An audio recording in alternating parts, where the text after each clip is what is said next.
생활상의 성결법을 계속 제시하고 있습니다. 오늘 내용은 한마디로 10계명을 다시 진술해 주신 것입니다. 먼저 대전제로 2절에서 보니까 너희는 거룩하라 이는 나 여호와 너희 하나님이 거룩함이니라 말씀합니다. 거룩은 하나님의 속성이자 성품입니다. 우리 인간이 닮고자 추구하라고 이렇게 명령하십니다. 성경은 또 다른 곳에서 우리가 이번 주 성시교독에서 나왔었습니다.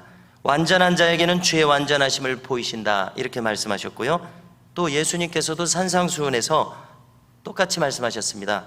너희 아버지의 온전하심과 같이 너희도 온전하라 이렇게 말씀하셨습니다. 우리가 이 명령대로 온전할 수 있을까요?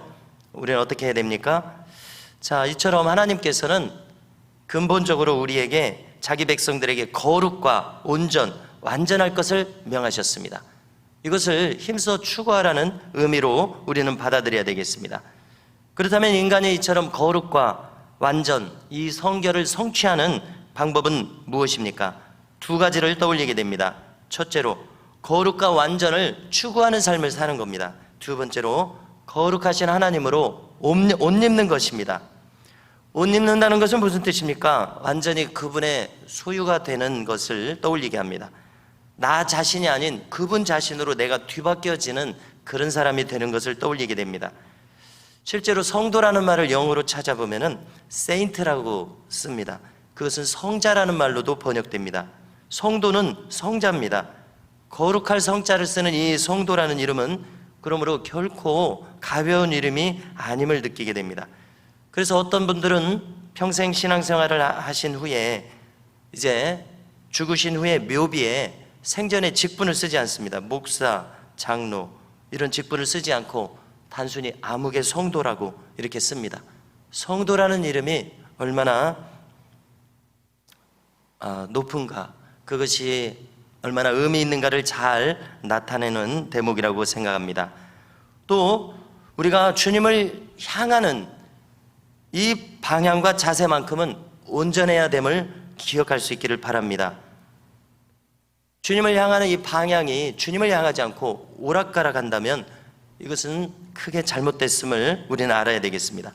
하나님께서는 심지가 견고한 자를 평강에서 평강으로 인도하신다고 하신 말씀을 우리는 꼭 기억해야 되겠습니다.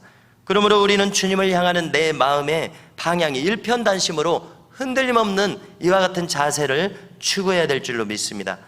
주님을 향했다가 금방 다른 것을 향했다가 이것은 신자에게 있을 수 없는 일임을 우리가 명심해야 하겠습니다. 두 마음을 품는다거나 불순한 마음으로 변질되는 것을 신자는 온 마음을 다해서 경계해야 할 것입니다. 이제 3절로 넘어가시면은요, 부모님을 공경하라고 하십니다. 안식일을 지키라고 명령하십니다. 또 4절로 넘어가시면은 헛된 것에게 향하지 말라고 하셨는데요, 이것은 우상 숭배를 금하신다는 의미입니다. 이어서 우상을 만들지도 말라고 하셨습니다. 자, 실로 이 우상이라고 하는 것은 하나님 아닌 모든 것을 가리킴을 우리는 알아야 되겠습니다.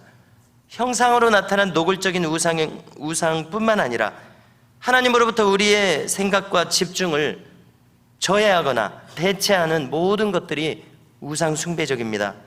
가령 바울은 탐심은 우상 숭배라고 말했습니다. 그렇습니다. 탐심은 이름을 달리 말하자면 만몬신입니다.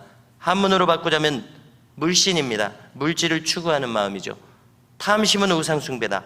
하나님 아닌 다른 물질적인 욕망으로 대체했다는 의미입니다. 무엇인가를 내가 가져야만 안심하는 마음은 이미 주님을 추구하는 마음이 아닙니다. 그러므로 우리의 기도는 무엇을 달라는 기도에 앞서서 하나님 자신으로 만족할 수 있는 기도 생활이 되어야 할 줄로 믿습니다. 주님의 다른 소유들로 자신의 마음을 채운 것이므로 탐심은 심각한 우상 숭배입니다. 다른 마음 자세도 마찬가지입니다. 이제 5절로 넘어가시면은요, 화목제물에 대한 규례를 주십니다. 자, 화목제사는 5대 제사 중에서 유일하게 이웃과 제물을 나누라는 명령을 하셨었습니다. 제물을 다 태워서 드리는 것이 아니라 이 고기를 이웃과 나눠라, 특별히 가까운 친족과 나눠라, 빠짐없이 나눠라, 제사장과도 나눠라. 화목제물입니다. 자, 그런데 오늘 여기 기록하신 것처럼 하루 이틀 사이에 다 나눠라, 다 나눠서 먹어라, 이렇게 명령하셨습니다. 3일째는 먹어서는 안 된다고 말씀합니다. 불살라 없애라고 합니다. 왜냐하면 3일째는 부정하다고 주님이 보고 계십니다. 그리고 심지어 이것을 어기면 내 백성에서 끊쳐지리라, 이렇게 말씀하셨습니다. 그래서 우리는 무엇을 생각해야 됩니까? 이웃과 함께 나누는 것이 이렇게 중요한 명령이구나 는 것을 깨닫게 됩니다. 이렇게 하나님을 사랑하는 것은 이웃 사랑으로 확대되고 있습니다. 사회로 확대되고 있습니다. 율법의 요약은 예수님도 말씀하신 것처럼 하나님을 사랑하고 이웃을 사랑하는 것입니다. 바리새인들이 책망받은 이유가 무엇입니까? 하나님을 사랑한다고 하는데 이웃에 대해서는 그 마음이 닫혀진 자세 때문에 예수님으로부터 책망받았습니다. 율법을 지키노라 하는데 율법의 정신은 정작 살리지 않았기 때문에 예수님으로부터 부족하다고 책망받았습니다. 율법에 더 중한 바 의와 인과 신은 지키지 아니하는도다 책망받았는데요, 의는 의로움, 인은 사랑과 자비, 신은 믿음입니다. 이것을 저버렸습니다.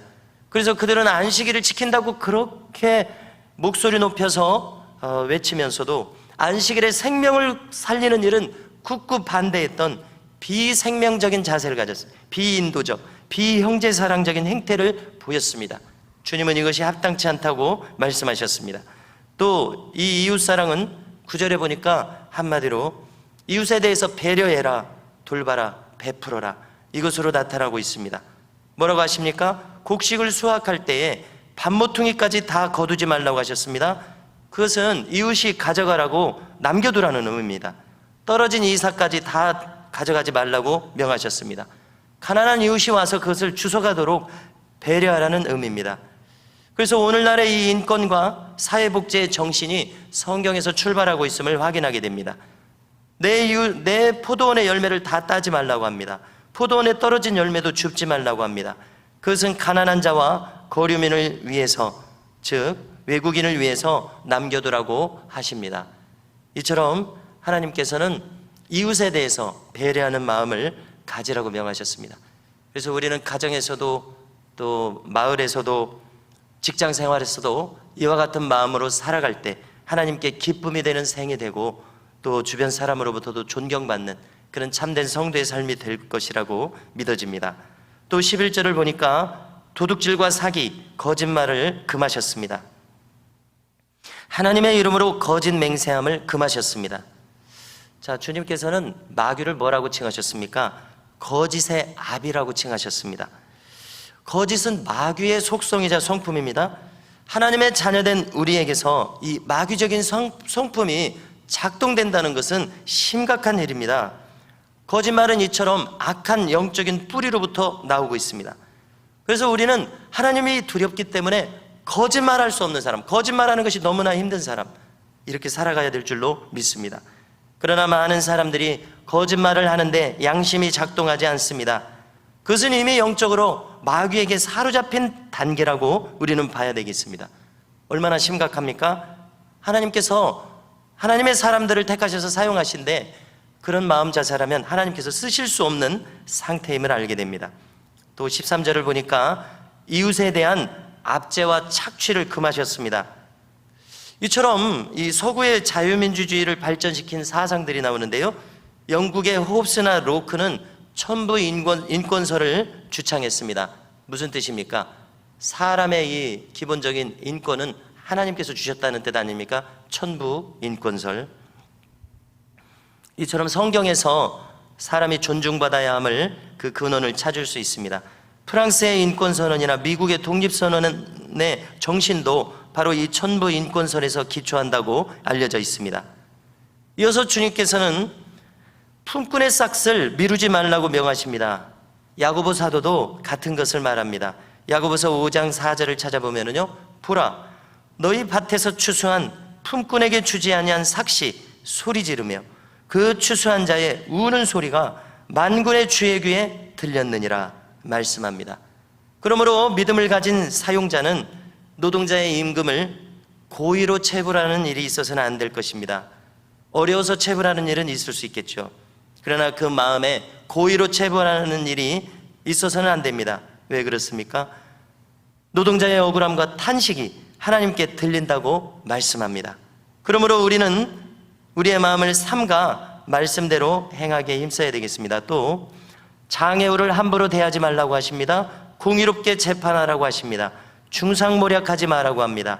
남을 짓밟고 올라가지 말라고 합니다. 증오하지 말라고, 이웃을 견책하라고, 보복하지 말라고, 한마디로 내 이웃을 내 몸과 같이 사랑하라고 말씀하십니다.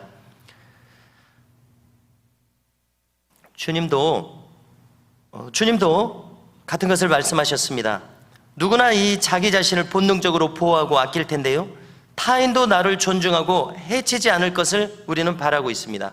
그래서 주님도 황금률을 말씀하셨는데요, 뭐라고 하십니까? 무엇이든지 남에게 대접을 받고자 하는 대로 너희도 남을 대접하라. 이것이 율법이요 선지자니라 말씀하셨습니다. 이웃에 대해서도 하나님에 대해서도 이 황금률로 모든 성경의 금령과 명령이 요약되고 있습니다.